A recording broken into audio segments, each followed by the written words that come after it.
We're here with Beata from Makepiece, who design sustainable, low-impact, ethical wool clothing. Can you talk us through this season's collection? Well, this season we've got quite a reduced, rich palette with the red, the berries and the blue with our signature neutrals as well. So we've kind of really pulled it into a very tight sort of set of colourways. And for the first time we've done some two-tone knits. So here we've got one of our braided knits. One of the things that we like to do is really concentrate on stitch design and shaping and make things quite three-dimensional with our knits.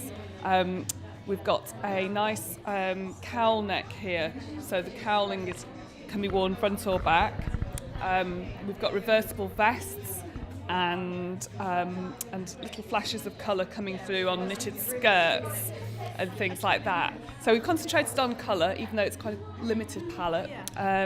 And these are our things that we bring in new every season. So we also do our kind of classics and the renowned shrugs that we're renowned for, which are little tiny bits of kind of like little cover-ups that go over your dress or absolutely.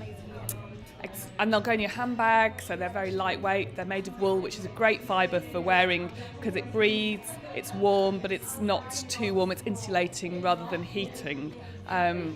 It's washable and give it a good press and it's as good as new. And what inspires the collection? I think we live in an absolutely amazing environment up in Yorkshire, so there's a lot of natural forms that come through in our knits, and then those sort of translate into stitches, and then the sort of stitches create garments which are quite sculptural and three-dimensional. So there's a sort of a kind of play-off between things that we see and feel and touch in the environment, and then those sort of get converted into very sculptural pieces. It's really, really cool. And where do you see eco-fashion being in the next 5 years? I think that the way that eco-fashion is creeping into the mainstream, more and more companies have to work to be audited. There's more and more regulation that's ensuring that not just eco brands are making things ethically. There's more ethics in the mainstream, which is the way it should be. I've always thought we're a kind of campaigning brand almost, where we're trying to change people's. Yes. So, but on the other hand, we've always made things that are great design. It's not about it's the style and form hasn't been compromised in terms of making it an eco-sustainable brand. Yes, exactly. Thank you. Perfect. Well, thank you very much for your time.